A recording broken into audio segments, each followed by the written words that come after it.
Hello, everyone. I'm laughing. Mark, your comment just made me laugh out loud from my Tacoma. How's it going? GHP, how are you? How's everyone doing? Happy time zone wherever you are. Morning, afternoon, nighttime. I hope the weather's okay where you are. Hopefully it's bearable and okay. Bailey, hey Corolla, I made it to another stream. Yay! Work meeting in the background. Psh, whatever, right? Not important. Yeah, Mark, it made me laugh because usually when people ask for my name, I always say Corolla, and then they kind of do like a, and I usually go with, like the car, Corolla. Pronounced slightly differently, but it's no big deal. I take that over Carola or Carol any day, which also I've gotten over my life, and it's fine. It's fine. Yeah, I hope you're okay, and I hope your week's going okay. Wednesday stream. Last week I streamed on Friday, and I mentioned that because the kids are back in school, I'm back to some sort of routine, which I'm still kind of working out. So, hoping to stream Wednesdays in the morning for now, but maybe in the afternoon. So, we'll see. We'll see how things work. Moon Sprite, how's it going? Watching from work in Middle Tian. Awesome. Thanks for joining. First time watching. That's awesome. Yay. Thanks for joining. Hopefully this command works, but if you're new to my stream, first time watching, or if you've sort of recently joined, I'm Corolla. I love all things stationery. I love fountain pens and fountain pen inks. And usually you'll find me on my streams just playing with stationery, talking about stationery, and showing off what I use and how I use it. Because that's how I love sharing how stationery tools help me. And I love hearing how other people are using their stationery. So feel free to chat, ask questions, throw in your comments too of how you're using your stuff.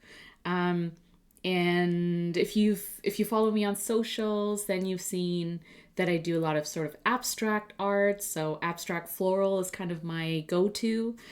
So today what we're going to do is we're going to swatch, write with, draw with, all of my, I say all, but they're only 10, currently inked fountain pens. So I have 10 inked up for September, which is usually my norm is about 15. That's kind of my average, I think, or my sweet spot. Between 12 to 15 fountain pens. This month, because there was, lots of things happening in July and August, which are summer break here in Canada. September was kind of a, sort of jump into things month. And so I didn't ink up a lot of fountain pens. But we will write with them. We'll draw with them. We'll talk about the nibs that I have in them. If you have any questions and comments, feel free to throw them in the chat. We're just going to hang out today. Isn't that just a Canadian pronunciation of Carol? How's it going, Carol? Oh, GHP. Hi, Indy. How's it going? Except our A is like A. Yes, Bailey. That makes sense too. Pretty much the same. Having streams in on the background helps. Oh, I'm so glad that you can have me on in the background. It's like we're hanging out, right? We're just kind of hanging out, doing some journaling or playing with our fountain pens. But hopefully you do get time to play with your stationery too, because that's always a fun part of my day. So hopefully you get that too. If you can't laugh about it, why bother? That's exactly right. Hey, I used to get Crayola too. So you know what? I love stationery, so I will take Crayola. I'll take whatever. It's fine. Oh, hi, Thule. Great morning. I hope you're having a good morning and a good start to the day. I'm always laughing at my husband's accent that comes out. That's awesome. Yes, my husband is from New Zealand, so he has a Kiwi accent. A lot of times he says words that, you can take in different ways. Pin sounds like pen. Pen sounds like pin. Silly autocorrect, yeah. Okay, so what have you been up to? Let me know. What I've been up to is kind of reflecting and journaling about the SF Pen Show, which was at the end of August. And so it kind of, the timing wise, it sort of fell before school started for the kids. And so I didn't really have that much time to just kind of sit and think about and reflect on how it went, you know, and look at memories and stuff like that. So that's kind of what I'm doing currently. This is my TN, standard size, and I use it for collaging, sort of capturing memories when I travel, and it's like solo trips. So this one's more focused on pen shows and things that I do on my own. And so it's really, really nice to have these memories where I print out photos and also add in ephemera. So like things people give to me at the pen shows. So the last one I did was from Portland, the PNW pen show. And I'm adding in the SF stuff. So got stickers from Rickshaw and other people. I added in photos. So now I'm just writing in like captions and stuff like that. So really fun memories. I love sort of adding things in, collaging them. And it's somewhere to sort of keep the things that you get, right? Like obviously, if you go to a pen show or a stationery event, you get a lot of stickers and just fun stuff like that, and stamps. And I kind of like keeping it in one place, especially in an insert that's sort of trip focused. Because if I ever want to sort of, you know, flip through the different pen shows and the different trips, I always have it in one place. So that's kind of nice. Love it. Hi. Hello, hello, hello. Okay, so today we are going to swatch my currently inked fountain pens, and I usually do it in two parts. So first what I do is I swatch, or I write with all of my fountain pens. And that's just to document basically what the pen is, what nib I have in it, and what ink I have it inked up with. And then I also kind of do a review on a monthly basis of how many ink samples, ink bottles, and fountain pens I have. So as you can see, I'm sitting at 50 ink samples, 149 ink bottles, and 76 fountain pens. And I felt like, or I feel like I've sort of slowed down in my acquisition of inks and fountain pens. When I first started, or I guess it was in 2020, 2021, I started to really acquire fountain pens and inks.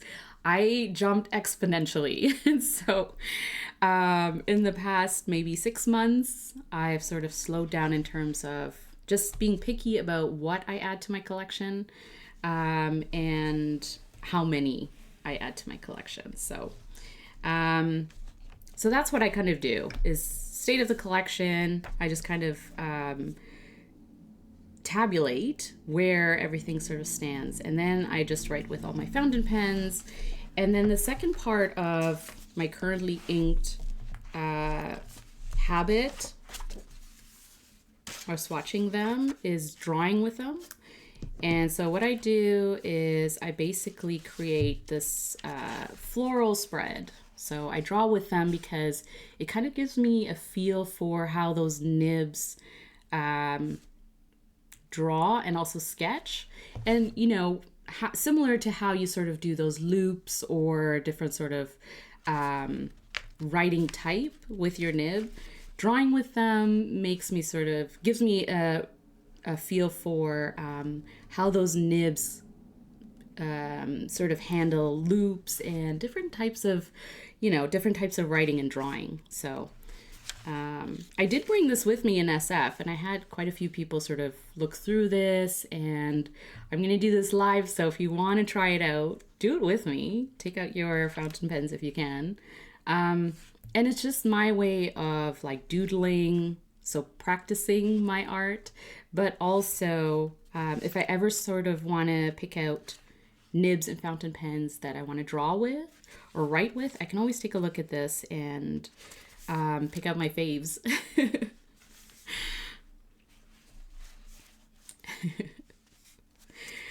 Lurk, enjoy your lurk, GHP. And anyone else, feel free to lurk. Have me on in the background. I'm just going to do this and feel free to chat too. We can just kind of hang out and do our thing, right? Do you think the acquisitions are an extension of your original crafting hobby? Yeah, potentially.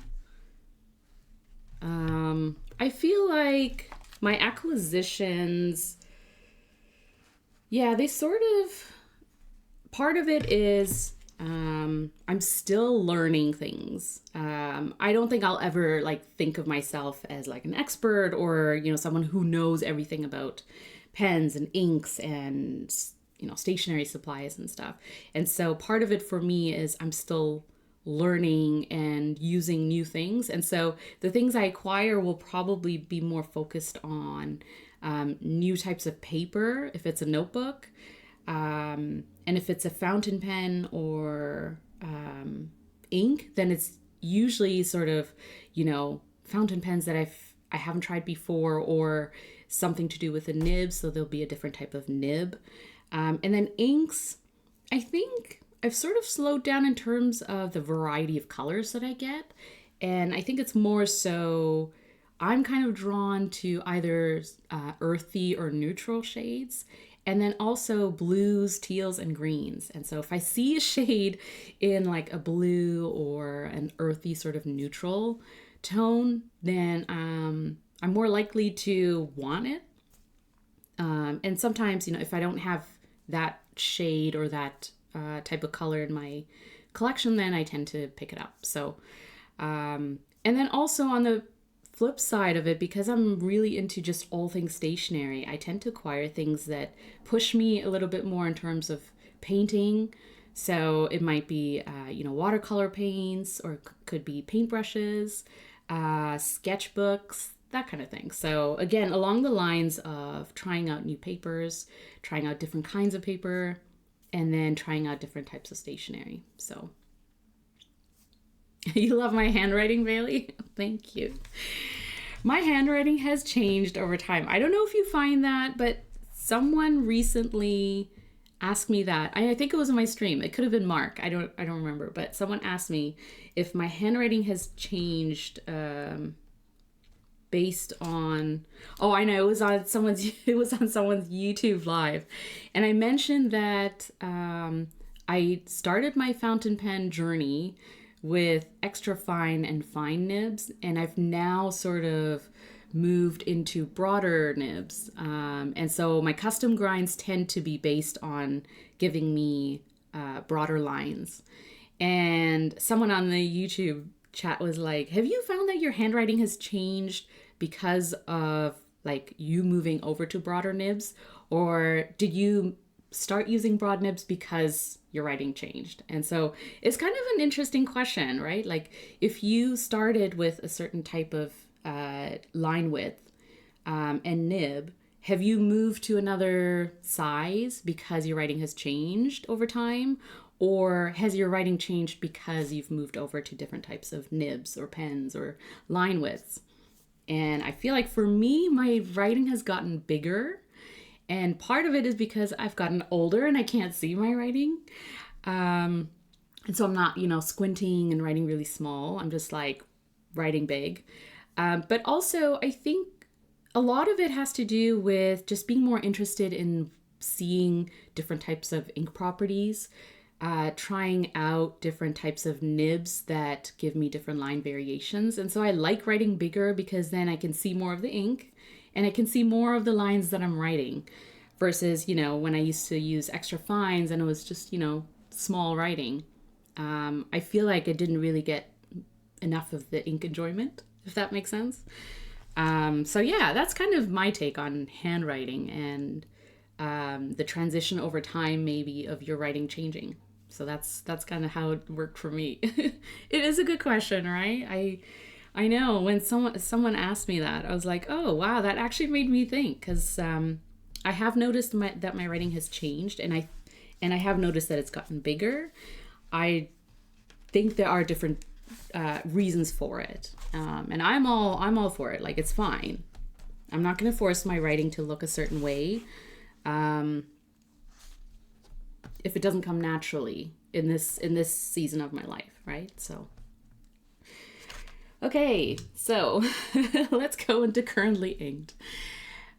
This pen I've had inked up with slightly different inks, but pretty much since December of last year. And so I've had it inked up with different types of brown shades, yellow. I think my favorite maybe for a little while was Honeybee by Robert Oster, which is like a really nice brown yellow or yellow brown.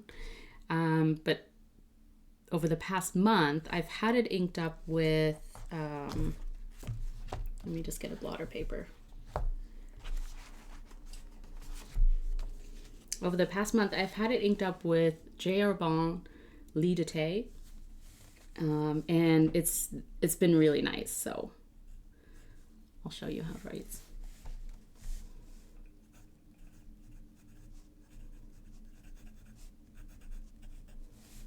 And I love this because the nib is custom grind. So on the correct side of writing, it's like an extra fine to a fine.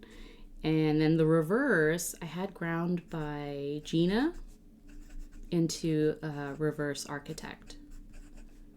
And so it started with a broad nib. And so you can see those broad lines really showing. And it is so fun. It's my party in the back pen. Yeah, it's really useful. This is my first reverse nib or reverse grind that I got. And I am such a huge fan of reverse grinds now because on the side that you write with most often, you can go with, you know, just sort of those stock nibs or stock lines. And then on the reverse, you can get whatever you want, even if, you know, you don't use it on the daily maybe. So for me, writing, you know, just regularly like this is fine. And then if I want to do a header or if I want to sort of make something stand out in my writing, then I just turn it around and I use the reverse side. So I think that's like super clever. It's a super clever way of custom grinding a pen or nib.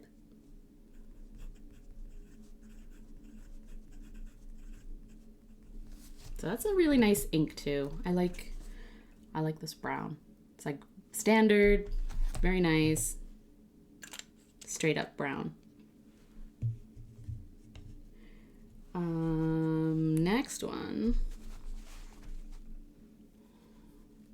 My next pen is the Esterbrook Estie TheCoffeeMonsterzCo collab. So the TCMC Estie. And the nib I have in it is a journaler from Gena. So I think this is ground from a medium, which is like the one you can order through Esterbrook.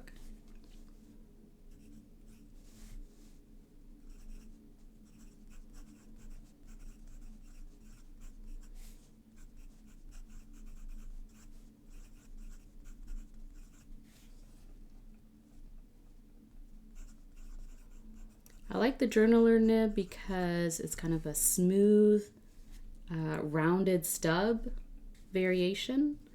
And so it's a great, similar to why it's called a journaler, right? It's a great journaling nib. So I like writing with it.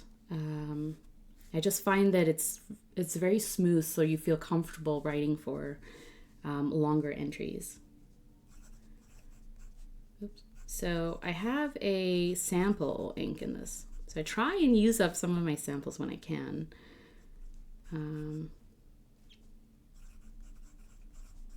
Sailor, Shikiori, Kamoshika. That's me. And it's a really nice shade of like a dark mauvey purple maybe. But I like it because it sort of brings out the dark coffee-ish tones from this pen. So I think that's a great, match. and it writes really smoothly, so goes really well with a pen. Then I have another Esterbrook Estie. So I have 4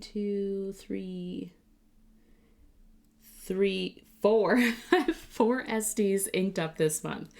I do love Esties. I love the shape of them, the sort of classic cigar type shape. I find them very comfortable to write with. I know, some people don't. So it really is, how you sort of grip your pen, how you hold it, and whether or not it feels comfortable writing with. But for me, I really like them. So this is the Estie called Quirky Leaf, and it's from their Back to the Lands collection. And so they had different, I think they had 3 or 4 different shades, and I really like this one.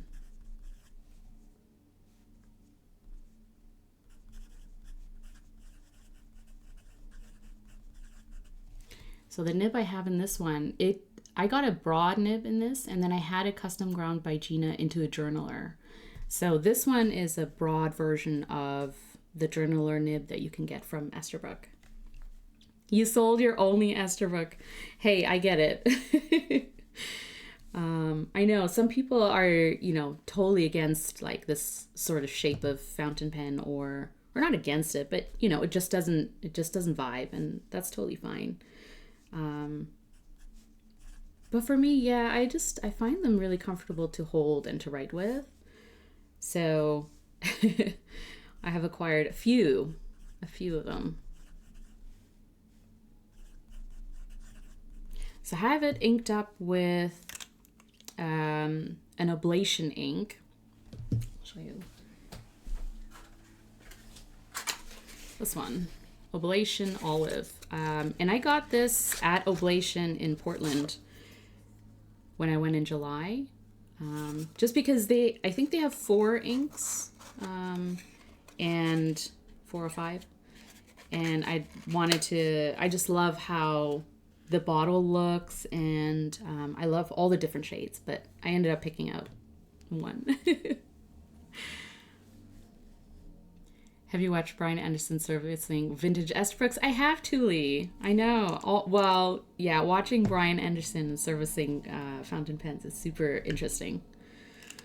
And I have learned quite a bit, too, about vintage pens from him. So, are you within driving distance to Portland? It was a 7-hour drive back. So we did a road trip in July, I'm in the Vancouver area, driving from the Vancouver area down to Seattle, spent, I think, a day there, and then drove to Portland. But on the way back after the PNW Pen Show, it was straight from Portland to Vancouver, and it took about 7 hours. So that's not too bad, right? Like, we can do it. My girls handled it really, really well. They have, ever since they were babies, they've been like car sick. So any kind of like motion gets them sick. And so we kind of had to wait until they were a little bit more mature so that they could handle the drives. But turns out they're pretty good at road trips. So I'm pretty sure we'll do that. Yeah, ditto. Yeah, for sure. If you don't watch Brian Anderson's Twitch streams, I highly recommend them. Because yeah, he's very knowledgeable, and I always pick up little tidbits here and there where I'm like, oh, maybe I shouldn't be using this ink in my vintage pens. And granted, I only have 3 vintage pens, I think, so. I think that's partly why I'm kind of like, I don't know if I want to get too far down the vintage pen rabbit hole, just because there's like little nuances that you either have to learn over time or you have to already kind of know, especially if you're, if you're getting into vintage pens from the get-go at like a pen show or something. Hi, G. G's Crafties, how's it going? Thanks for the shout out. Yes. Too funny, the older I got, the more car sickness gets worse. Oh, that could be the pause. Well, yeah, that's interesting, Bailey, because I think for me too, like when I was a kid, I was very car sick or motion sickness. And as an adult, I sometimes get motion sickness or I just feel like, a little nauseous or something after a long drive or like really windy roads. Um, but it has gotten better for me. And the same with my girls, I think. So that's really interesting. As you get older, you're like, nope, I can't do this.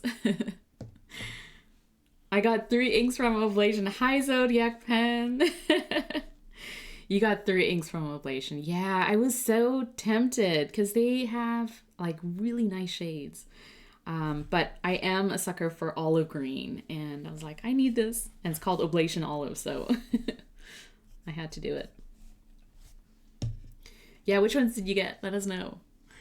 I owe Brian an apology when I see him online again. Indy, what did you do? Did you do something you shouldn't to vintage pens? So this pen that I'm writing with is an Esterbrook Estie, but this nib has got to be one of my favorites. It's the Techo nib from CY, and I got this pretty much when Esterbrook first rolled them out, and I was like, I need to get one of CY's Techo nibs. So I don't know if they still offer them or if you can get them through Esterbrook, but if you can't, I highly recommend trying to go to a pen show where CY is and getting him to grind it for you. Because for me, this is probably one of my favorite nibs. And it's because it gives some great line variations. So it's similar to a naginata type of grind where the higher up you angle the pen, the finer your line width is going to be, and the lower you angle it, say for example, like for me, it's really helpful because I use it for cursive, and if you angle it lower, then you get a wider line width, and it's just like, an interesting variation between lines, and it makes it really fun to practice different handwriting with it. And so I use it for printing, so a little bit higher up in terms of my grip, but also for cursive when I'm writing like stream of consciousness type of journaling where I'm just writing down thoughts. And I use fast cursive because I'm not worried about aesthetics. And so I kind of like that variation. But, at any angle that you write with, it's still a smooth writing experience. And so it's still enjoyable and really fun to write with. So this is one of those like pen and nib combos that I will always I'm very drawn to it. So this is a new ink that I acquired in SF.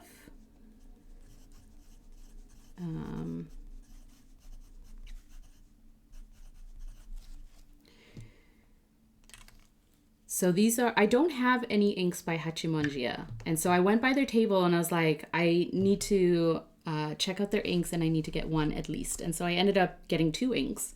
But this one is special because, I'll show you. This one is a collaboration ink with Eric Smallthings. Eric is a Japanese artist who does stamps, like really cute doodles and really cute stamps. And she was a workshop instructor at SF last year, I think it was. And I met her and she's really, really nice and sweet and does collab inks, pens, and things like that from time to time. But they're kind of hard to get, especially in Canada, unless, you're shipping from Japan. And so, yeah, I saw that at the table and was like, and it's called Goodnight Blue. And it's like a really, really nice, just solid standard blue. But it's a very smooth ink. It's not too wet, not too dry. And so it's a great pairing to this pen. Especially because it sort of brings out the blue in the pen too. I got the olive one, the Portland Rain. The purple. the Portland Rain, is that like the purple gray? Because that is really, really nice. And the special showing. Yeah, I got the showing too, the Marionberry. Yeah. Which is such a nice, like, plum color. I thought he was being overly picky when he said he doesn't trust other pen repairs unless he knows the person. I got a pen yesterday and now I get it. Oh, really? So you understand, Indy, why Brian said that. Well, I hope your pen is okay. Not that you got like a really crappy one.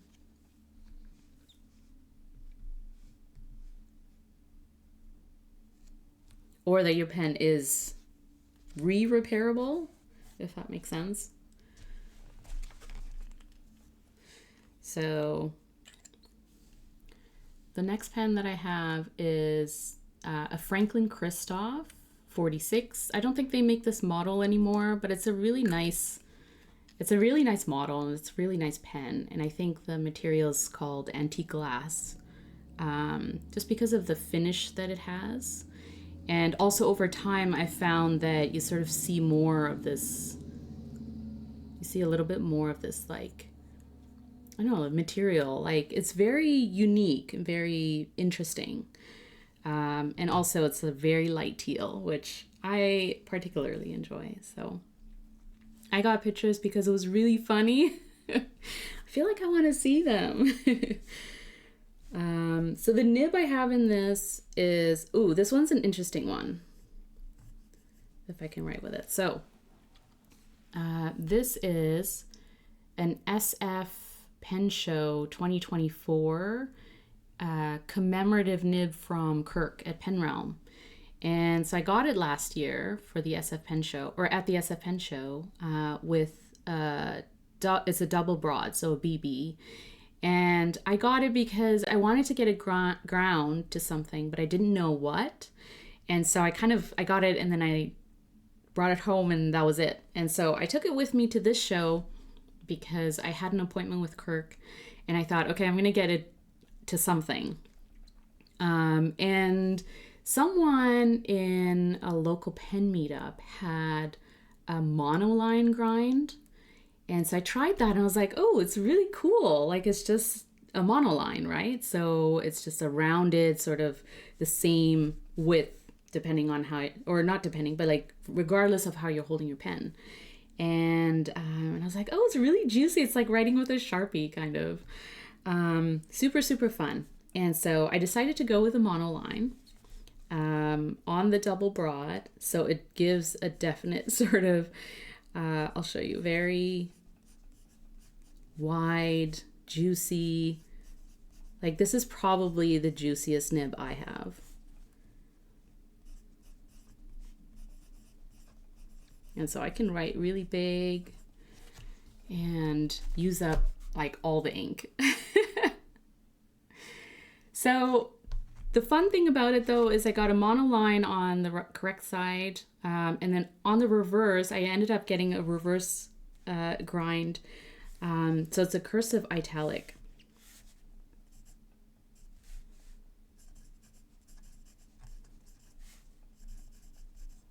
So that's kind of fun and kind of an interesting way of using this nib. Again, where you kind of have these two different writing styles that you can do, and two different grinds, but they work together. And so you could kind of do, you know, a header with a monoline, or sort of, you know, something that you want to stand out. And then on the reverse, just kind of do your caption or something like that. So I kind of like that for that. And I have this inked up with Colorverse San Francisco Fog, which is the SF Pen show ink from this year. And I know people are kind of, you know, over maybe the blue gray kind of shade, but I personally love it, so that's why I had to get that one. And I have the two previous pen show inks from SF, and so I just kind of had to complete the collection. San Francisco Fog. That's a very nice ink color, I think.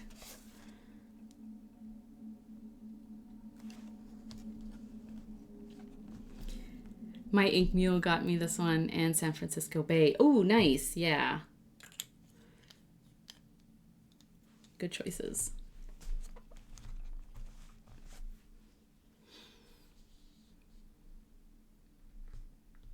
Oh, thanks for joining, Moon Sprite. Hope you have a good meeting.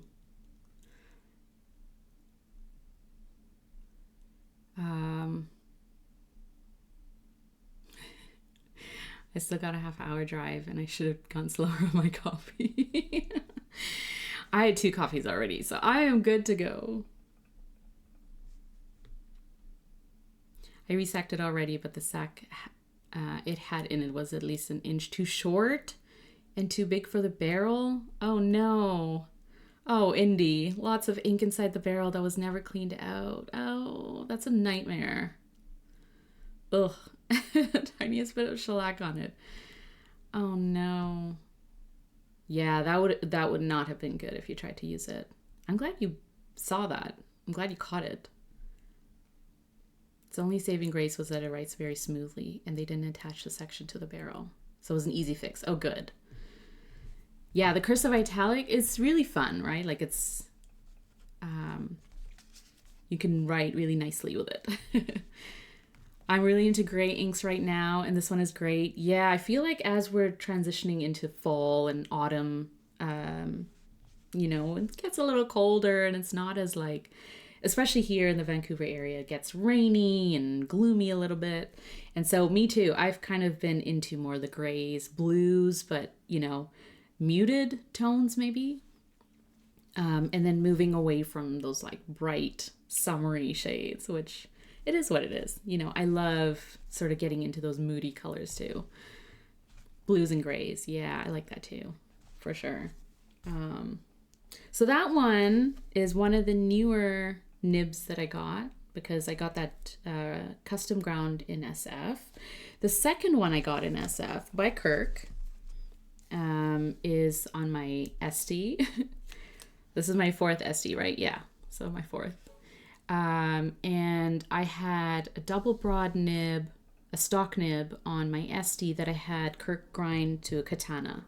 So again, this is like a variation on a naginata where, you know, if you're writing at a higher angle, you get a finer line width than if you write at a lower angle. You get that broader line, so.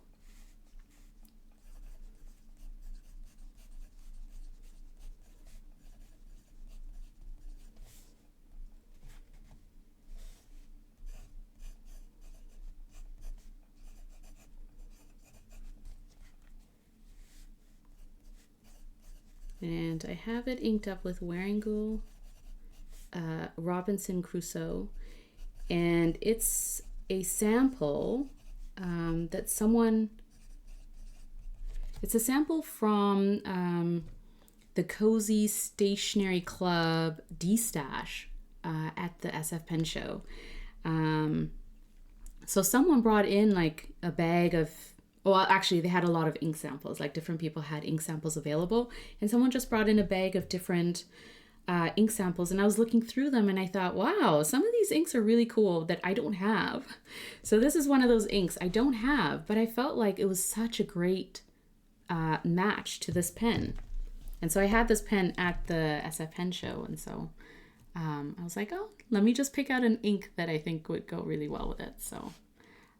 it's really pretty. It's not a shimmer ink because Wearingeul does have a lot of shimmer inks, but it is a really, really nice shade.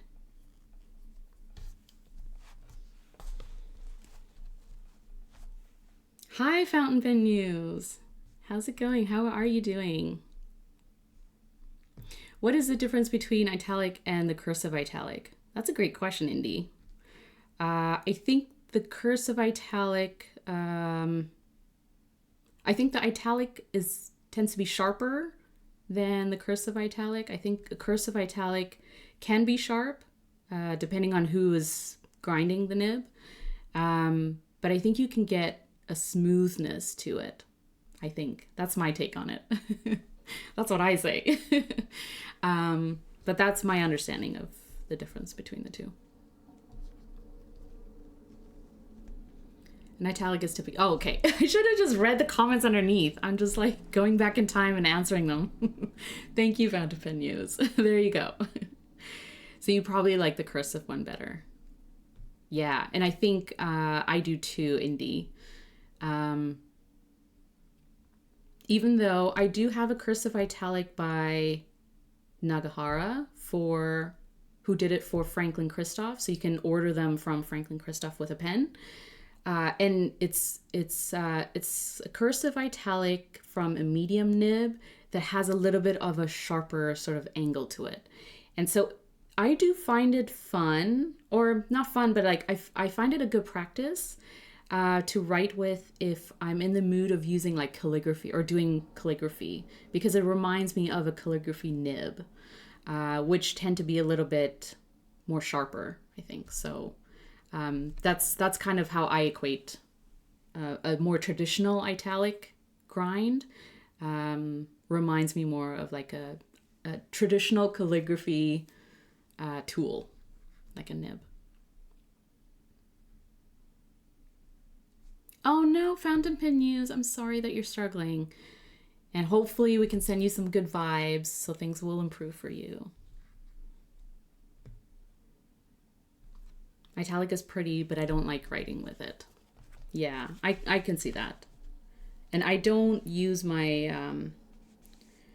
my more traditional cursive italic as much, because when I do, I find that you need to practice a little bit more with it, because if you don't hit the right angle with it, then it tends to sort of give more feedback than feels comfortable.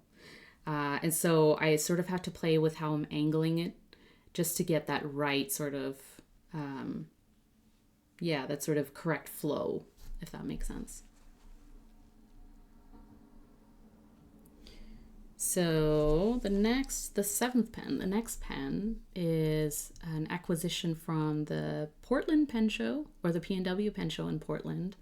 And it's the new pen by Schon Design for Gena of Custom Nib Studio. It's called Sashiko, and it's a really, really pretty pen.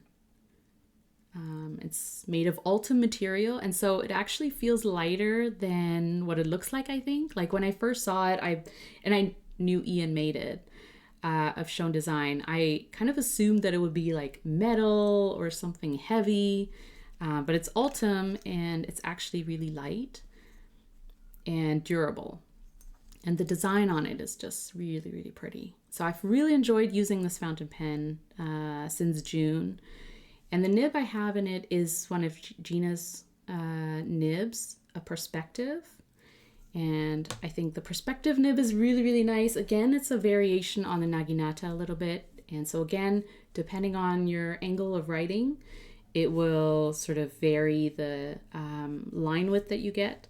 I find it very comfortable to write with. Like, it's sort of more of a rounded nib to me. So when I do sort of change my angles as I'm writing, it doesn't it sort of does it smoothly for me. So whether I'm sort of angling upwards to print or I'm angling downwards to do cursive, it sort of feels still comfortable and a smooth writer.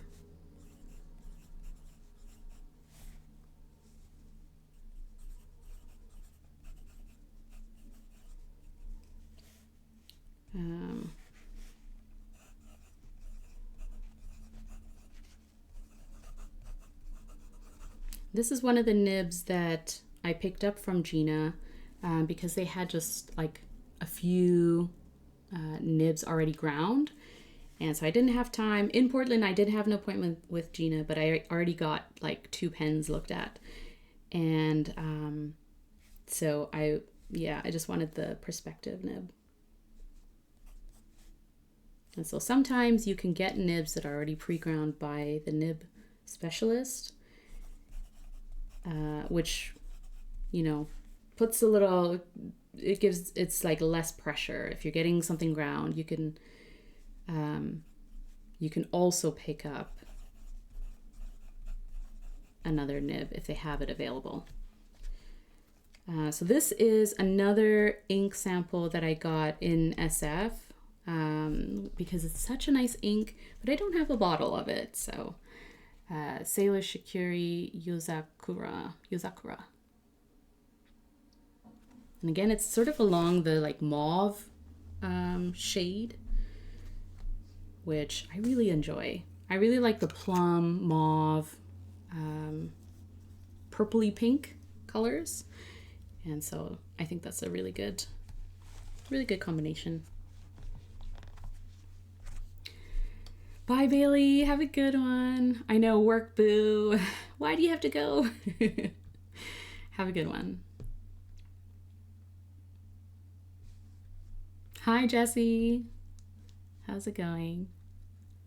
I love Italic with flex, but not without. Oh, interesting. You are the master of flex, fountain pen use.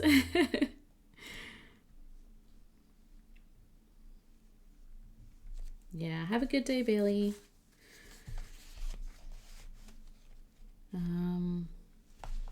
The next pen is just a classic. I would always have this inked up if I could, but it's a Pilot Custom 823, and I have it inked up with, the nib is a signature nib, and so I got that as stock, just because I was curious about it. It's sort of a rounded stub sort of writer, so I really wanted something that was a little bit different, right? And from Pilot, I expected it to be smooth and still really, really nice, and I was not disappointed. It is very smooth to write with, and it still gives me that sort of nice width that I like to really enjoy the ink that I have in it. Bailey would like this one. It's more of a gray tone, but it's like a blue gray, so.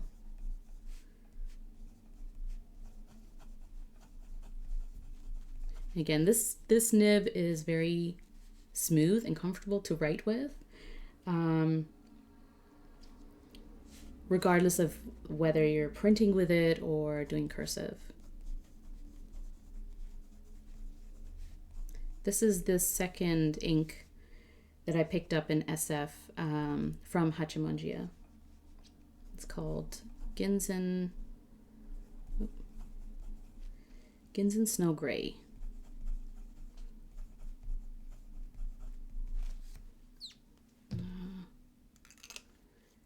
And it looks like this.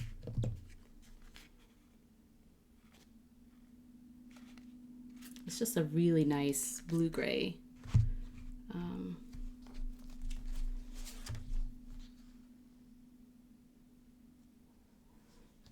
Which I really, really like. It's a nice shade.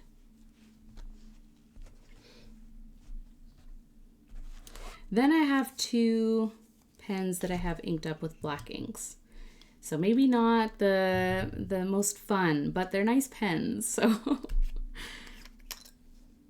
Pretty, yeah, it's nice, right? So this one is a Skogsy Baby Swirl,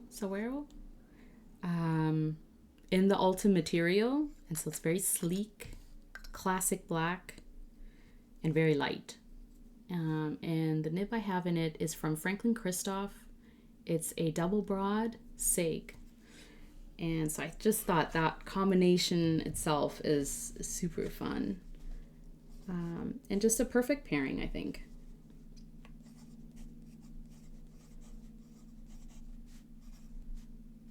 Oops.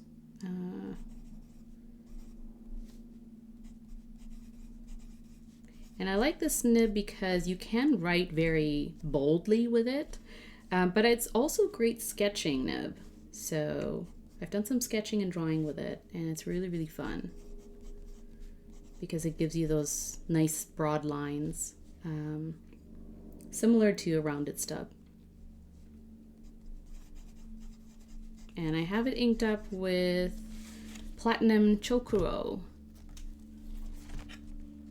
So very black ink. Again, everything just very black for this pen. I think that's a perfect pairing. Hey, Friend Me, how's it going?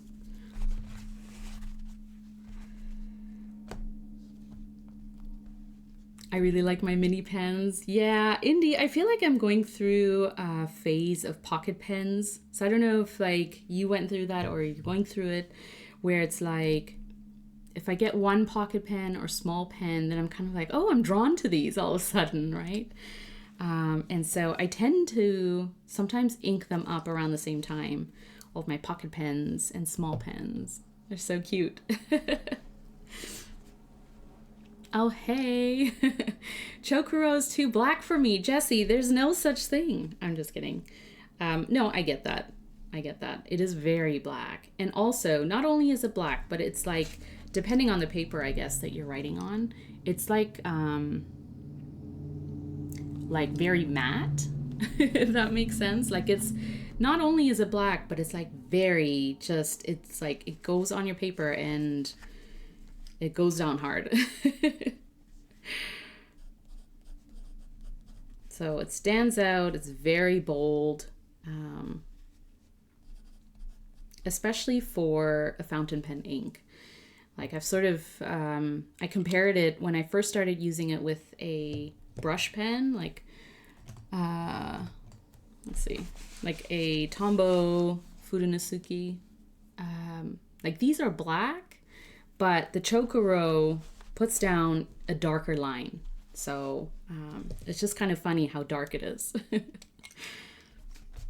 So this is the Platinum 3776, and the nib I have in it is a UEF, so ultra extra fine or needlepoint-ish nib.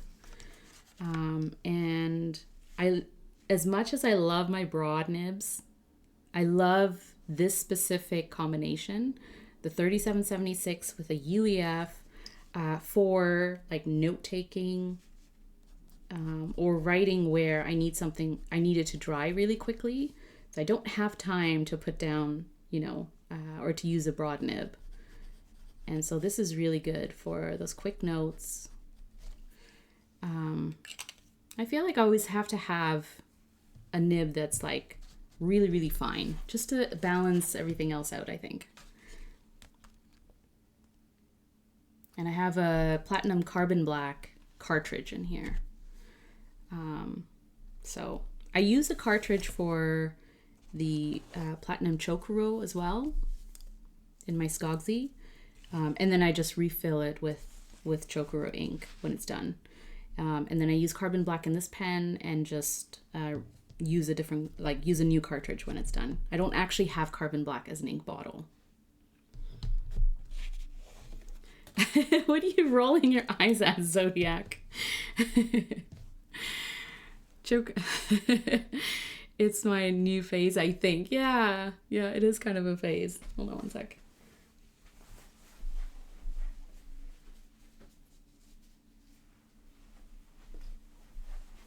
Okay. I love my Platinum Pocket Pen with EF nib. Yeah, look, check out the UEF. I think when I first got it, it was, it made me very nervous because it is scratchy, right? It's like writing with the finest point. And so in like a gold nib, I was kind of nervous, like, I don't want to bend it. I don't want to accidentally use it in a way that you're not supposed to. But I feel like over time, I've had it for a few years now, and over time, it's just gotten a little bit smoother to write with. And probably because I feel more confident writing with it. But it does, again, like it gives me, ultra fine lines, which is really, really nice when I just need to write something in my planner, or I'm writing notes about a book that I'm reading and I don't want to, sort of jump into taking out a fountain pen, writing with it, and then letting it dry. Just having something close by that's like a quick writer, but it will also dry really fast is handy, I think. Platinum UEF is how you draw individual hairs. Yeah, for me, that's a good point. If you ever need to draw something, you know, that uses fine lines or details, that's a great pen to go with. I just move some things. Okay.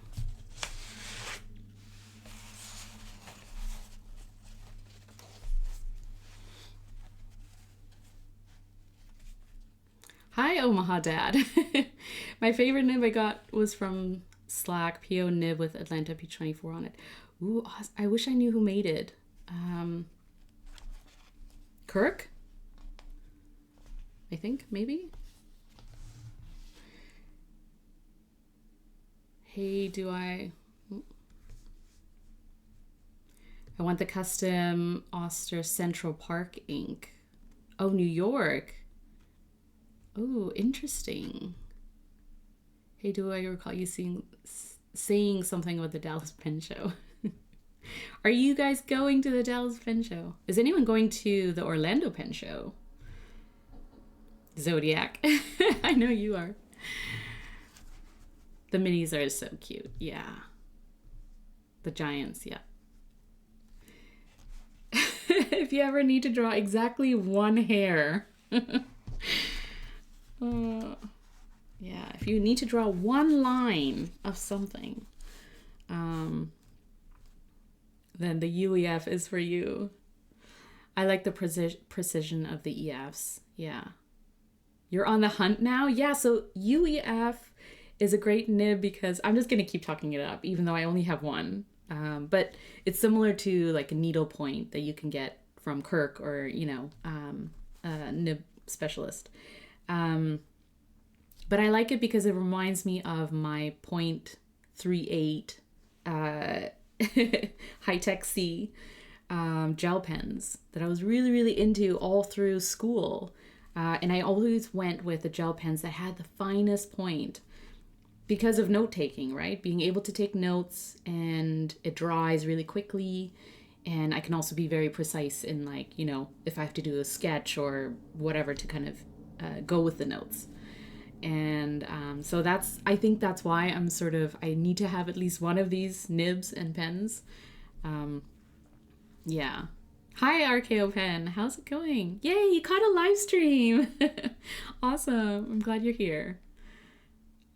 Yeah. Nope, oh, you're not going to Orlando. Your next show is NY. The Empire State Show. That's awesome. Yeah, I feel like it's the first show this year. And I feel like a lot of great vendors are going to be there. So I'm very curious to see how it goes and what you think of it and how it goes for you as well as a vendor and attendee. Print me, you're going to Dallas, looking for folks from the community. Yeah, if anyone is going to Dallas. Oh, I think GHP said they're going to Dallas. I think. I'm just making this up now, probably. But maybe. Yes, you love the 0.38s. Here we go. So for this one, so I explained earlier, I do 2 currently inked spreads. One is just basically documenting what I have currently inked. And I usually do this in the mid-month. And I do it because it gives me a couple of weeks or a week and a half to play with those pens to see if I actually do like the pairing of ink to the pen to the nib. And if I do want to continue using it for the month. And so it sort of gives me, you know, a week or so to have some time with each pen. And then I do this currently inked where it's like, okay, well, this is what I'm using this month and I'm enjoying it. And so that's this currently inked spread. And it's also a way for me to document what I use this month. So if I want to continue using it in the next month, then I will just continue using it. But if I sort of look at it and think, well, I like the pen and I like the nib, but maybe I can play with the ink a little bit, then I sort of have a progression of what else I've inked that pen with. And some pens will just stay the same. Like, for example, the pen I had, the Skogsy that I have Chokuro in, will always just have Chokuro in it because I don't want to fiddle with changing the ink. And I love the combination of pen, nib, and ink in that one. And then also the Platinum 3776. I'm just going to keep using carbon black cartridges and use it for notes. So that's like, these pens have specific sort of purposes to them. But then the other pens I can kind of play with the ink that I have in them, or the nib if I want to change out to a different nib too. And so that's kind of the purpose of the currently inked spread. Then I do a second spread and I call it notably inked. And that's why when I do this every month, I don't use all of my fountain pens.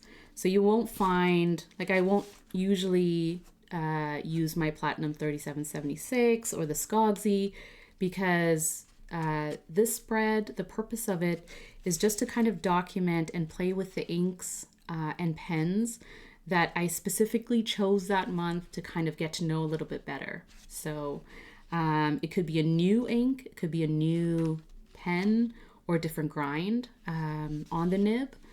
And so not only is it documenting, you know, the cool, fun, different pens that I have for that month, but it's also a way for me to get to know them a little bit better, just by sort of drawing with them a little bit, and yeah, documenting that. Colorado is my only show this year. Has that passed or is that still coming up? You went to Philly? Zodiac pens, are you calling fountain pen news out? Okay, so for my notably inked, I'm going to pick probably 6 to 8 pens this month that I really, really enjoyed, or that I want to draw with and get to know a little bit better. So we're going to go with 1, 2, 3, 4, 5, 6, maybe 6. Let's do 8. So we're going to do all of them except the Platinum, the 3776 and the Skogsy. So let's do all the others just because. We'll have a little fun. It's right before Empire. Oh, it's right before New York. Gotcha. I did go to Philly. I meant for the for the rest of the year, Bart. The others don't count because they were in the past. So what I typically do is I just kind of do my floral doodles. And that's, again, just to get to know the nib a little bit, because as I'm doing these sort of line drawings and doodles and sketch, I can sort of get a better feel for how that nib writes on or draws on paper and whether or not it feels sort of comfortable. And so because this has a reverse grind, I will also try and sketch with the reverse side and see how much ink it puts down and how smooth it is, and kind of get to know it a little better. And then obviously I do writing with it, so let's write down what it is.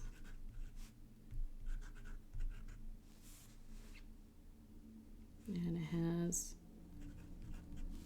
F with reverse architect, which I think is like such a fun nib combination.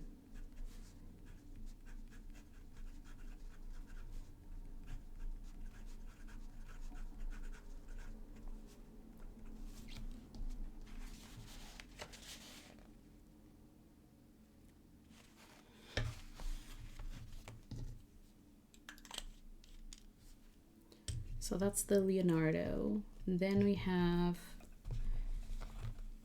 the Estie journaler.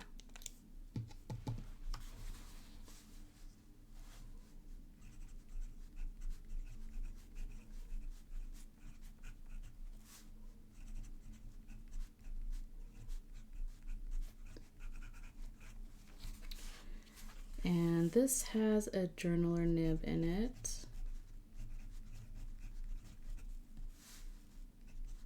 And Sailor Shikiori,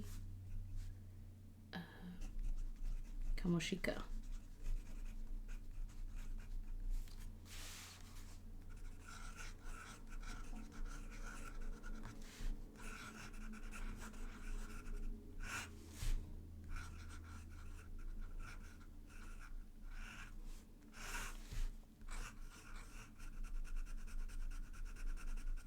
So I think I mentioned before, the journaler nib is a great journaling nib, so a great writer, but I find that it's very smooth to draw with as well, so it handles those curves and loops really smoothly. Because this is the journaler ground for Esterbrook, it's a medium line, and so it's not too broad, and especially if you're sort of sketching with it or something, it can give you those finer lines, a little bit more detail. Maybe not as detailed as the 3776 with the hairs that you have to draw, but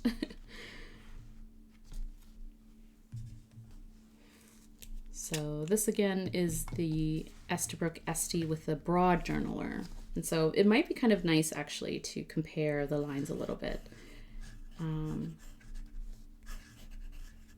which is a little bit more pronounced when you draw and sketch. You can sort of see those lines, those sketching lines are broader.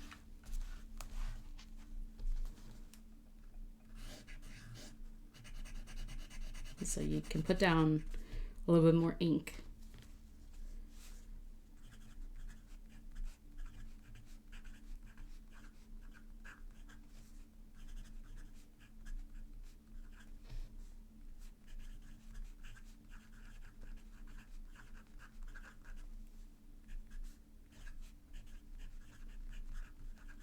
And this one has Oblation Olive. And so you can see those lines are definitely broader than your typical journaler nib. Just a little stubbier. So you get those wide lines. Then we have another Estie. This one, the Techo.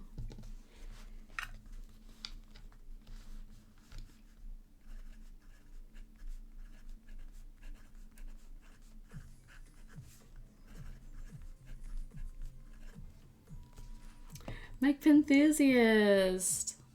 Hey, how's it going? Thank you so much for the sub. I appreciate you. How have you been?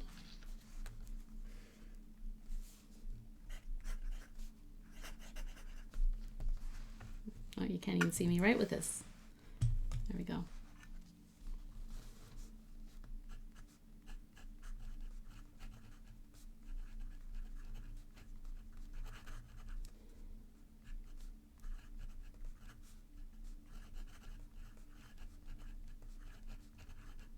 Good night, Bleu. So again, this is the Estie with a Techo nib, and really fun to draw with as well, because you get those broad lines if you're angling, like if you're sketching and you're kind of using lower writing or drawing angle, then you get those wider lines. But if you want a little bit more detail, a little crisper, finer lines, then just angle your nib and pen a little higher. And so it's great for using that variation or seeing that variation in your writing as well, which I love. So it makes it a fun pen for me. So good to see you. So good to see you too. I'm glad you were able to join. It's just doing a little currently inked and notably inked spreads. So I wrote with my 10 currently inked pens, which is it's less than what I usually have. I usually have somewhere between 12 to 15 inked pens probably. But this month I have 10, and 8 of them are my notably inked because they are they use new inks that I acquired at the SF Pen Show, and also custom grinds that I got at the SF Pen Show. So this being one of them. This is the Monoline on my FC 46. But this one is an engraved nib from Kirk as well. So this was for the SF Pen Show last year. So it's a double broad ground into a monoline, which, like, if you're drawing with this, look how fun that is, right? Chai Noon, welcome. Thanks for the follow. The next time I see you, I want to try that pen. Yeah, for sure, Zodiac. I think this would be super, super fun.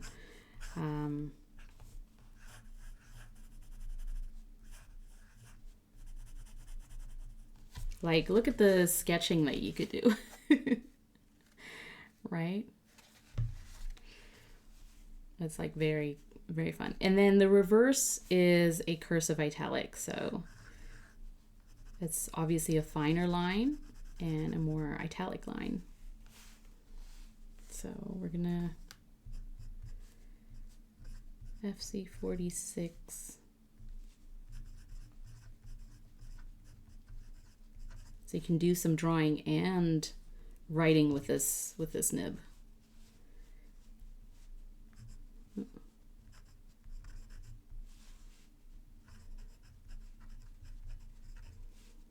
So when I was getting this ground by Kirk at the pen show, the great thing about getting custom grinds at a show or at an event is that you sit down with a nib specialist and kind of hone the nib to your writing style. And so if you do have a higher angle that you write with or feel comfortable with, they can customize it to that angle versus, or if you have a lower writing angle, etc.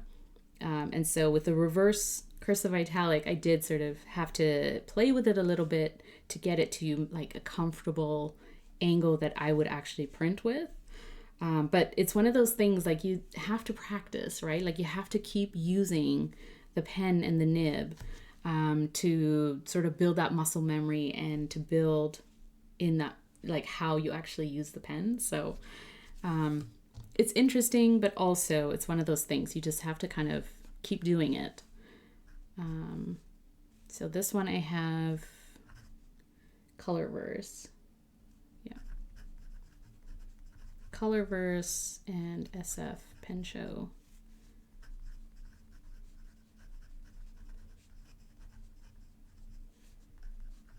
San Francisco fog.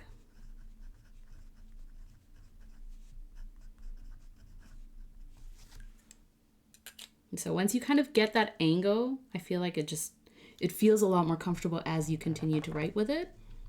But if you don't, especially with the cursive italic, if you don't have the correct angle, it's like the nib will tell you, just in terms of like the feedback and how uncomfortable it might feel.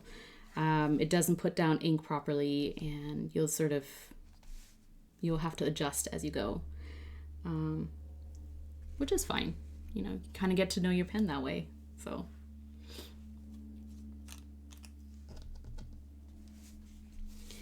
And then this one is the second grind that I got, the Katana, on my Estie.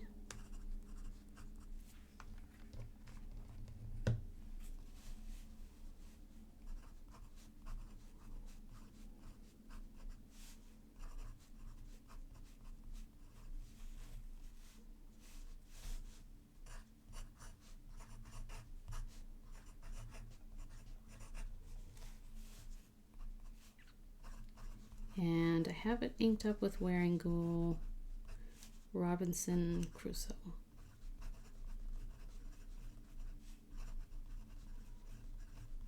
So it's like a really bright baby blue, teal-ish.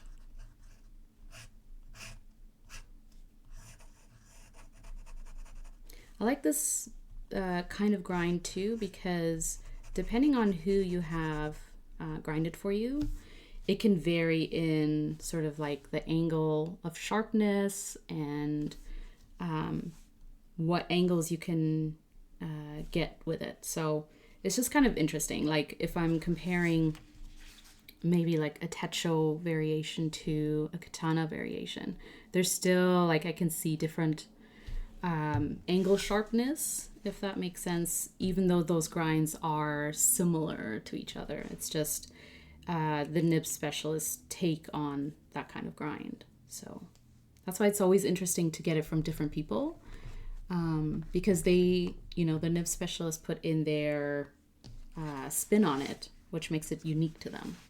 And so some people prefer, you know, certain style.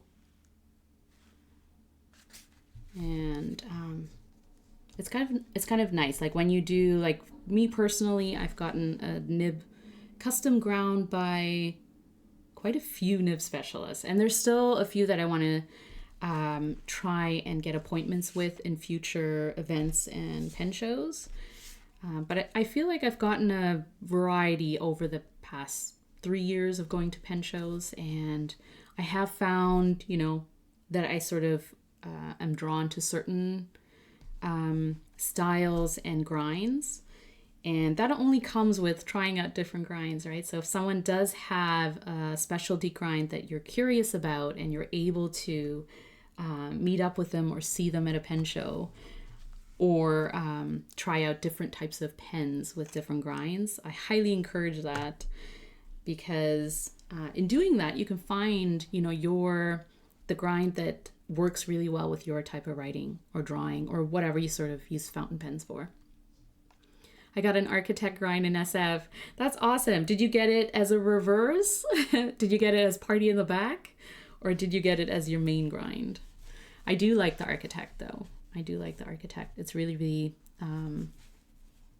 interesting. Like it's one that I use block lettering with. And so I just kind of find it fun that way, because I know I'm going to write differently with it.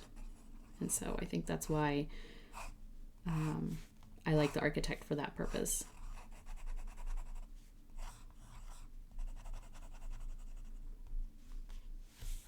Straight up main grind. You did it. You went all in. You're like, just give me the architect. I want it. What nib or pen did you get it on?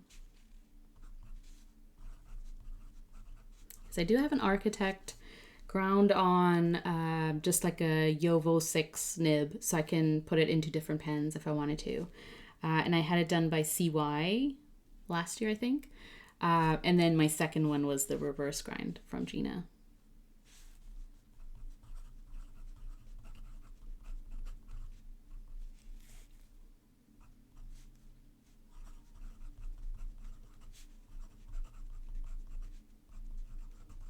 So this is Yozakura.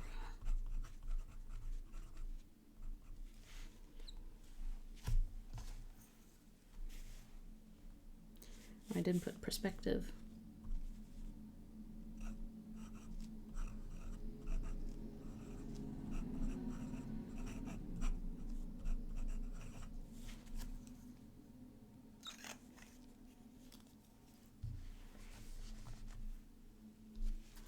And then the eighth and the last one is the Pilot Custom A23.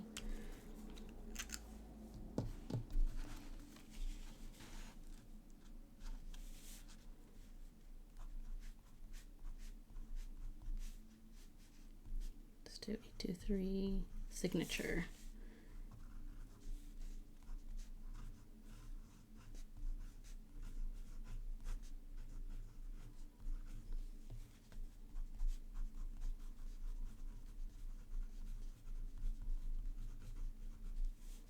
And this one is the Ginsen Snow Gray.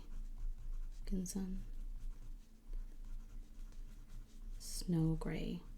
It's just a really nice gray blue or blue gray.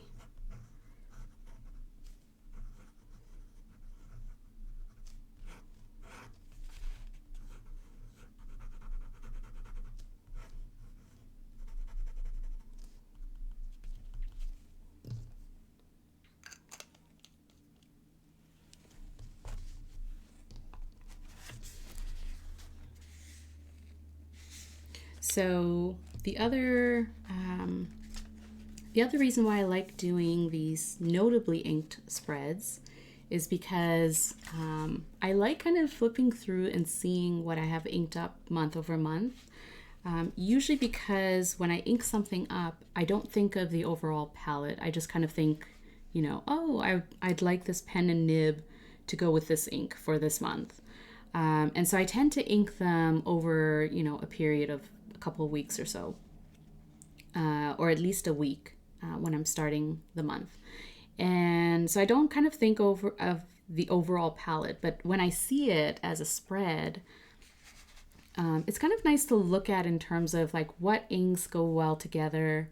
And also just the overall theme. Like sometimes I find I'm drawn to certain palettes and certain shades depending on the season. So in the summertime, you know, I tend to go with more of the brighter colors, sometimes orange, pink, and the winter and fall months, I tend to go with more earthy tones or muted tones. And so, yeah, it's kind of fun to see what I'm drawn to just depending on what month or what season it is. And then what inks kind of go really well together. Like just looking at these two shades work so well together, right? To me, they sort of balance each other out a little bit. And so that when I see inks that work really well together, I'm more likely to paint with them too. So if I'm going to paint with fountain pen inks and sort of make florals, I like to pick colors that kind of complement each other or go really well together. And this is a nice way of seeing, you know, what's inked up, what inks am I drawn to, and what colors work well together. And so it's kind of nice to see it in, you know, one spread. And so if you have, you know, fountain pens that you have inked up, depending on how many, you know, I recommend and encourage you to pick out, you know, a handful, like, you know, 6 to 10. And I kind of like, you know, an even number, 4 per side kind of thing. Super easy to do this kind of spread, but it's a great way of spending a little bit more time with your fountain pens and intentionally use them in a way to draw and write with them. And get to know them a little bit more, especially if you're kind of, you know, you tend to ink them up month over month like I do. And they're not always the same inks.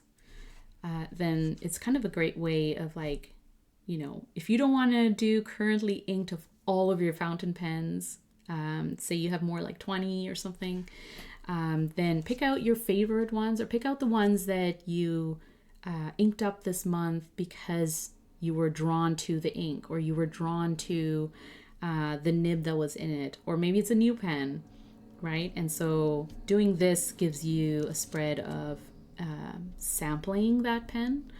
And yeah, it's kind of fun to look back on this, especially month over month. Like if I'm thinking about what inks I might want to play with next month, it's kind of nice to see what I have already inked up and either go with something totally different. Like, you know, maybe I haven't used oranges as much or yellow browns, you know, and so seeing it documented in this way might encourage me or inspire me to go with the inks that have been kind of neglected and they're kind of sitting there in the drawer wanting to be inked up into a pen. So yeah, I encourage you to do a notably inked spread because they're really, really fun. It's a great way to get to know your pens.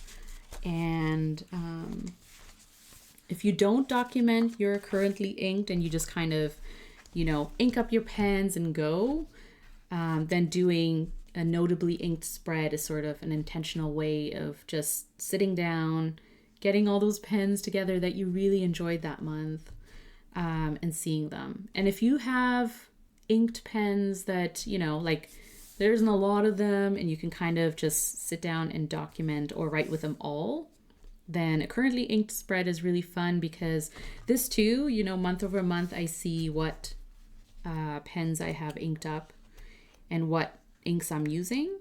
And so I sometimes see a pattern, like I tend to stick with certain inks just because of the shade, or they work really well with certain pens and certain nibs. But also, again, if you sort of see that you're using certain inks or ink colors over and over and you're not giving enough love to other ink shades, then this could be one of those things where you're like, you know what, next month maybe I'll pick out a color that I haven't used regularly. And so it's kind of interesting and nice to do it that way as well. So that's it, friends. Actually, I wonder if, does anyone know if Brian Anderson is streaming soon? Because I wouldn't mind rating him. Let me just see. So I can chat for a little bit longer. I broke up my BB last night. You did? What do you have inked up? Because BBs, oh man, they use up ink so fast, right? So I always have to kind of think about like what inks I want to get through. Throw those in my like super wide nibs.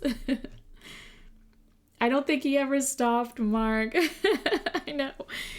Oh, Brian. He's been going for weeks now, just a stream marathon. Yeah, Brian left his stream up and then ended up, I think, going away for the weekend or something like that and couldn't turn it off. And there was some weird things happening, just constant notifications and Brian going live and then not being live. So funny. I know these things happen. I'm always so paranoid too, like, because I haven't been streaming long enough that, you know, things just come naturally to me. So I have like a list of like, you know, did I unmute my mic? Did I mute it if I have to? Or, you know, did I stop the stream? Because you switch to an offline, like, you know, thanks for watching scene. And then you have to like physically stop the stream, like actually click the button, because otherwise you do what Brian does and just stay online. Stay live with the thanks for watching screen. So funny. But we get it, right?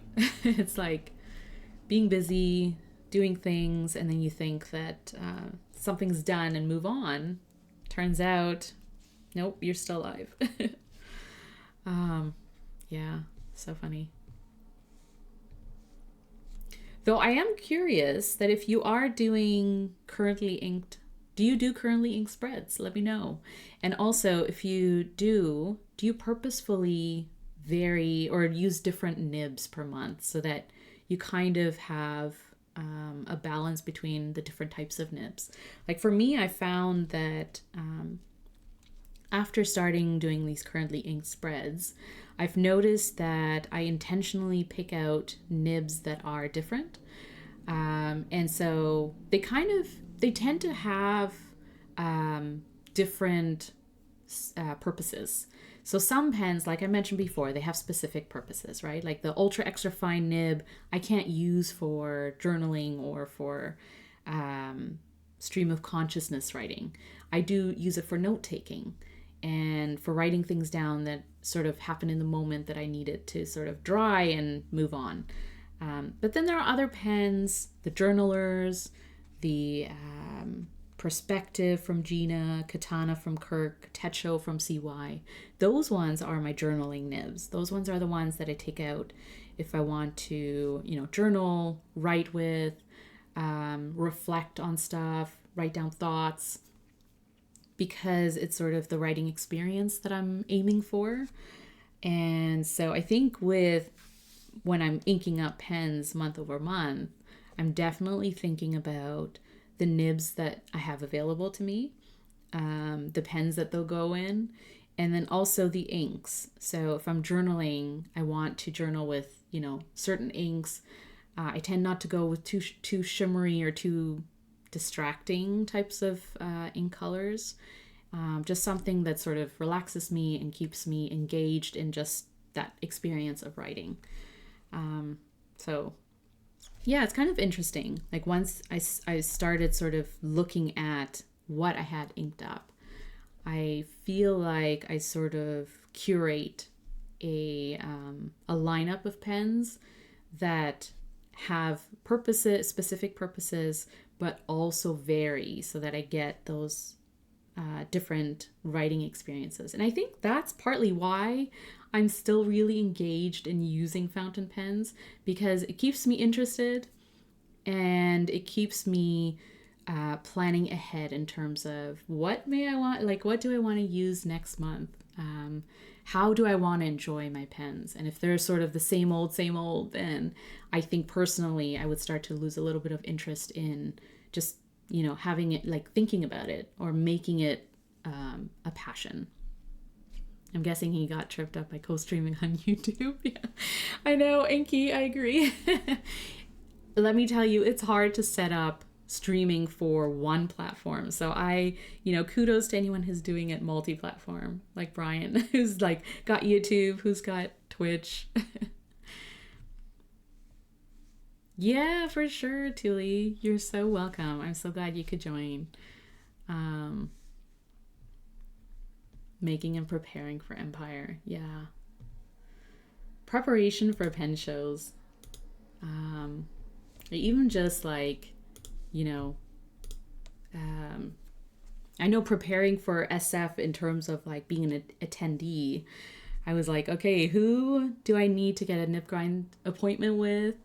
What kinds of things do I need to look at? Anything on the wish list? So all those things that we have to think about, right? And I found that it was really helpful to see and also talk to people who were getting other nib grinds to see what other nib grinds could I use, and what's out there, what's in line with my kind of writing. So I think that's why when I tried someone's monoline, I was like, okay, I could see this on one of my nibs, but also going with a reverse grind that gave me a different type of writing style, I think is what I was drawn to. And I've also always wanted a katana, so I've always wanted Kirk's katana, so that kind of helped me narrow down in terms of what grinds I wanted to get at the pen show. So yeah, if you are going to a pen show, anything that's coming up, Orlando, New York, Colorado, and you have questions, let the community know. Just reach out to people and see what kind of grinds they've had, what kind of experiences they've had at pen shows, what to look out for. And hopefully at the pen shows, I don't know about New York, like it will be interesting to see what the after hours or sort of hangout time is like.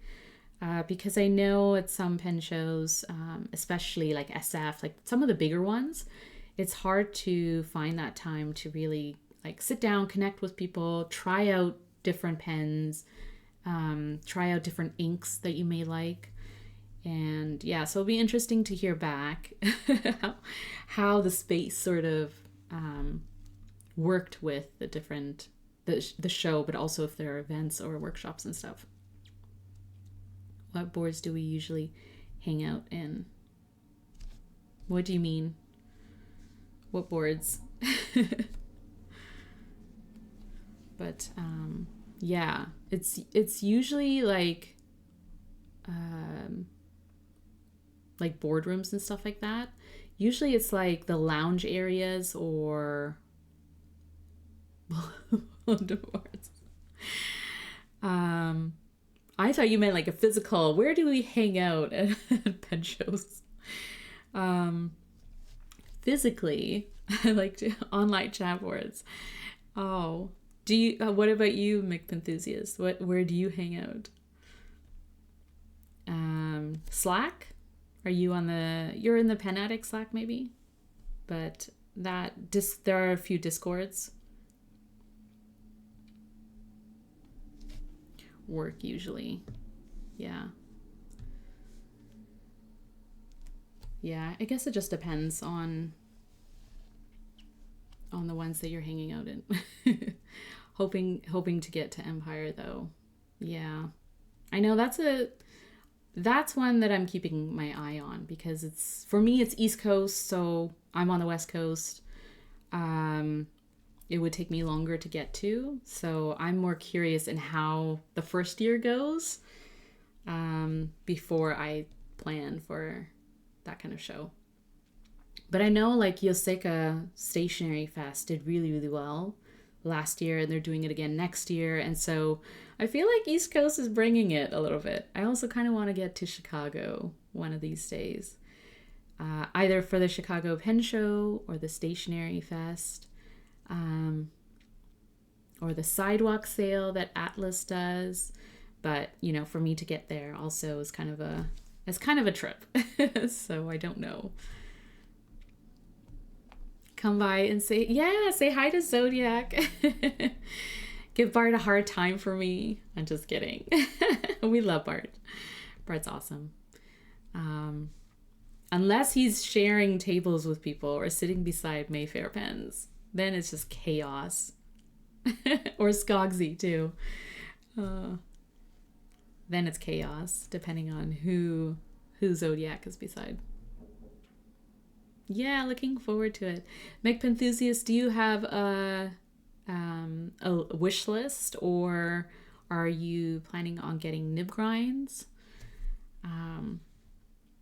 Yeah, I wish I was going. I am. I have to go to NYC Tri-State and Oster Central Park. Yeah. Yeah, I wish you luck. I hope you do get those. It will be fun, I think. And if it does really well this year too, right? Like they'll do it next year, and then they'll add on things. It's kind of like the California Pen Show, because it's the same organizers doing the New York, the Empire Show and California Pen Show. So if it does really well, then hopefully they'll kind of add to it if they can. Try and make it more of an experience, as they are trying to do with the California Pen Show. I'm just excited to see a first time show and maybe folks I haven't been able to meet. Yeah, for sure. I totally get that. It's good not to, it's good to know what to kind of expect or look forward to something, but also it's kind of good not to put a lot of pressure on yourself and on the show, right? And just experience it for what it is.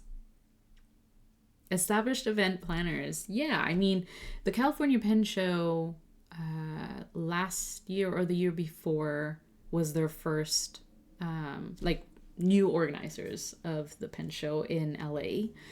And the first year I did go to it, and it was smaller, and there weren't a lot of workshops. Wasn't a lot of planned seminars or events and things. And then the second year, was that this year or last year? But there were more things. Oh, that was this year. There were more workshops, a little bit more. And because people sort of knew the layout of the hotel too, there were easier sort of spots to pinpoint where people could hang out and like play with inks and, you know, try out different pens that they had gotten and stuff. And so I think just in terms of planning and organizing these events, they get a little bit easier and more robust. And then also as attendees, you get a little bit more comfortable with the venue and the layout of it too, right? And the flow of the show. And so I think this year will be learning experience. I'm sure there's going to be, you know, you'll sort of notice things that can be improved or built out for next year. So yeah, just document it if you can. Take photos, take video, which you always kind of forget to capture those memories. So to remember to do that. And yeah, take it as it comes, I think. First time show, meeting people, especially from, you know, areas where they can access the New York location versus elsewhere that they had to go to or travel to or couldn't, right? So it could be like a whole new set of people in the community that you get to meet, which is super fun. 2024, I think. Yeah, I think you're right. I know. We're like, how long has this show been going? Because it feels like longer than it has probably, but yeah, you're right. You're accustomed to being scammed on first time and early adaptations. Yeah, hopefully, I mean, now that you know, or, you know, it's organizers that have done another show and do another show. Hopefully it sort of puts you at ease a little bit in terms of what to expect, or, you know, I think they do want the show to be a success. So they're going to try and bring in vendors and make it an event that, like, if you know what to expect from a pen show, right, you're going to expect certain things and certain types of vendors. And so I think they know that, and I think they are building that out. So definitely take a look at the vendor list as well, and check out Zodiac pens and just, you know, like the makers in the community, because they're very passionate and very fun and great to hang out with and just chat with. And then check out vendors who, you know, you might not know at all. So it's like new vendors. You get to sort of meet them in person and talk to them about their products or their art. And then also vendors that you might not get to meet in real life, right? Like that's one of the things I really liked about the SF Pen Show and the California Pen Show too, is just being exposed to vendors that are from overseas. So like Japan or Thailand or Taiwan or, you know, wherever. And they're kind of flying in, bringing their art, their craft, their products, and getting to personally, you know, touch and be exposed to that stuff. So I found that really fun too, especially like trying out new papers and new notebooks, and glass dip pens and stuff like that. So it'll be interesting to see what kind of vendors and what kind of focus the show will have. But again, you know, it's because it's the first year, there's always, you know, room for feedback and improvement for next year. But I'm sure you will have a great time just meeting, if you're into, you know, meeting people in the community, and then having this experience with them, right? We have a Filofaxy virtual meeting coming, so I'll inform. Yeah, for sure. And get people to show up and to come, even if it's for a little bit. And yeah, I'd be curious to see what the experience is like for people who do go. So I'm going to bounce. I'm going to wrap this up. I don't see Brian Anderson so yeah, I'm just gonna say thank you so much for joining me today. Thanks for hanging out with me or having me on in the background as you work or as you do other things, and just chatting pen shows, nibs, fountain pens, stationery, all those things. I love streaming about different stationery and different types of things. So next time maybe we'll paint with some fountain pen inks. Who knows? It will probably be next Wednesday because I'm back to my routine. Yeah, I think it's going to be next Wednesday, but I will post on Instagram if you're on there. Follow me at From Corolla. And yeah, we'll hang out and do more of this fun stuff. So yeah, friends, have a good one. Have a great rest of your week. Hopefully you get some time to play with stationery, especially if you're at work. Get through your day and then have fun with your supplies. And I will see you next time. Thanks so much. I appreciate you. Have a great day. Bye.